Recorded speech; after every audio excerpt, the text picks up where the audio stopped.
트럼프 대통령이 최근 굉장히 활발한 대외적 활동으로 국제 뉴스에 집중 조명되고 있지만 미국 내에서 그의 정치적 입지는 현재 안정적인 상태라고 보기 어렵습니다. 최근 주요 여론조사에서 그의 국정 지지율은 30%대에 머물고 있으며 경제, 이민, 외교 전반에서 피로감이 누적되고 있습니다.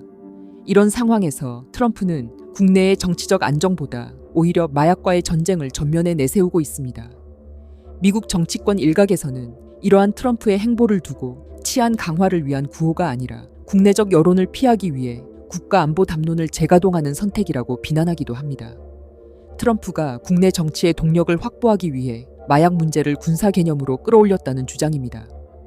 국내 정치 여론과 그의 지지율 여부와 상관없이 마약 소탕 작업은 반드시 이루어져야 할 과제입니다. 트럼프의 이러한 행보를 국내 지지층 결집을 위한 과격 행위라고 비판할 필요가 없는 것입니다. 그런데 이번 트럼프의 결정에서 특이한 점이 발견됩니다.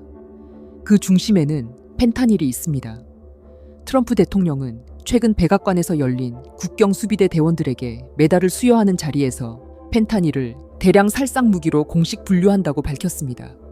백악관은 같은 날 펜타닐과 핵심 전구체를 대량 살상 무기로 지정하는 행정명령을 공개했습니다.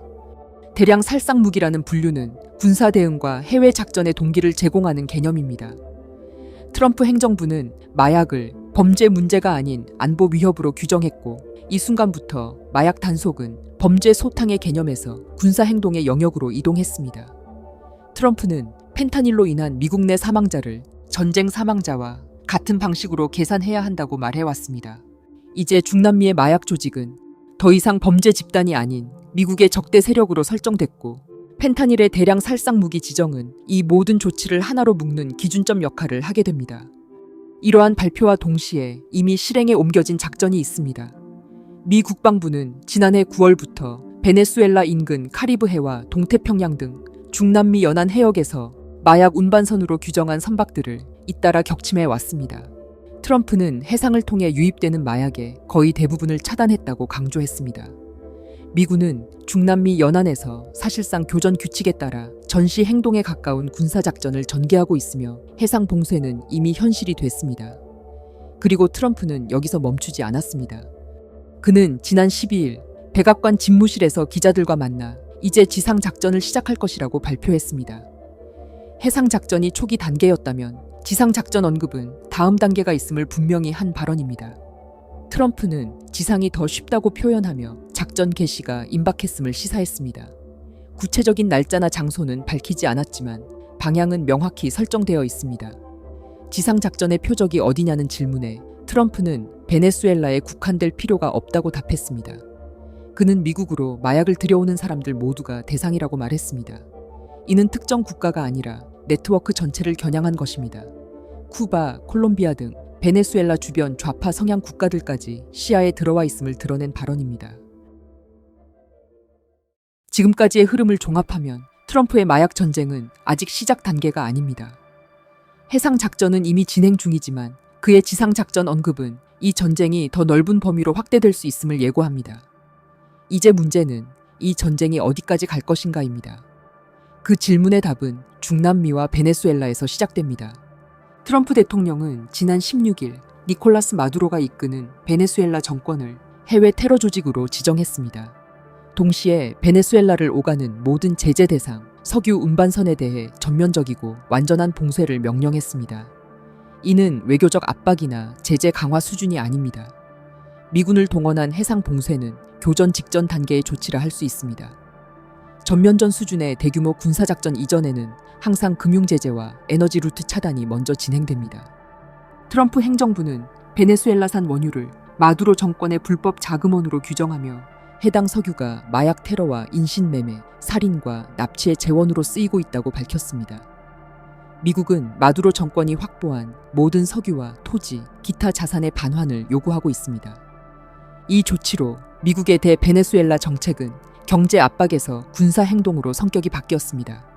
그러나 당장 미군의 대규모 공습이나 지상 침공이 이뤄질 가능성은 크지 않다는 관측이 많습니다.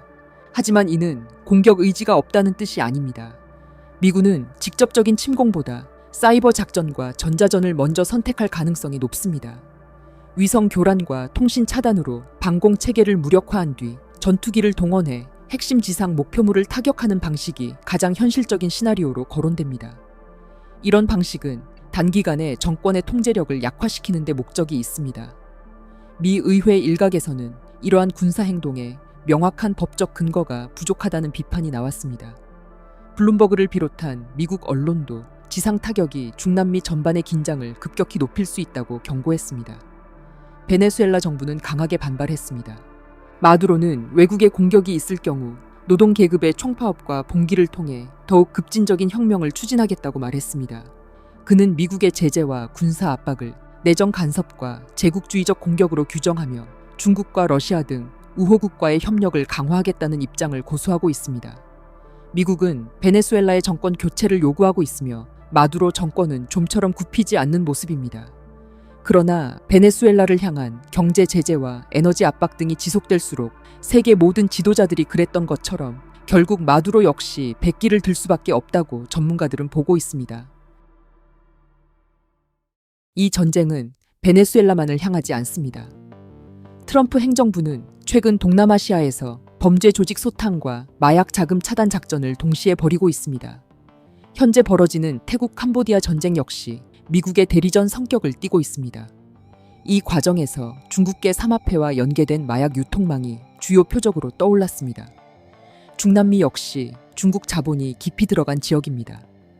베네수엘라, 쿠바, 니카라과 등은 중국의 자금과 기술, 금융 지원에 크게 의존해 왔습니다. 1대1로 구상 역시 이 지역을 중요한 축으로 삼고 있습니다. 미국은 동남아와 중남미에서 동시에 같은 방식의 작전을 진행하고 있습니다. 마약과 범죄를 명분으로 삼아 자금 흐름을 차단하고 그 과정에서 중국과 연결된 이권 세력을 제거하는 방식입니다. 러시아 역시 베네수엘라의 우군으로 알려져 있는 국가입니다. 그러나 중동에서 오랜 기간 러시아의 우방으로 있던 시리아가 지난해 반미 정권인 알 아사드 정권이 무너진 이후 친미 정권이 수립되는 모습을 목도한 러시아는 이번 베네수엘라 문제에서만큼은 굉장히 소극적인 모습을 보이고 있습니다. 일종의 불똥 방지라고 할 수 있겠습니다. 지금 트럼프의 군사작전은 지역 치안 개선을 위한 캠페인이 아닙니다. 미국이 중국의 영향력이 뻗어 있는 공간을 하나씩 정리하는 전면적 대응입니다. 마약 조직은 표면에 드러난 대상일 뿐 실제로 겨냥된 것은 그 배후의 자본과 정치적 연결망입니다. 즉, 미국 민주당 일부 인사들의 비난과 달리 트럼프의 마약 전쟁은 국내 지지층 결집을 위한 정치용 구호로 끝나는 문제가 아닙니다.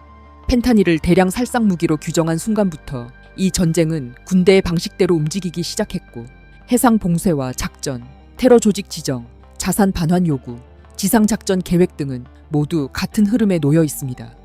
중남미와 동남아에서 동시에 진행되는 이 전선은 미국이 선택한 새로운 압박 방식입니다.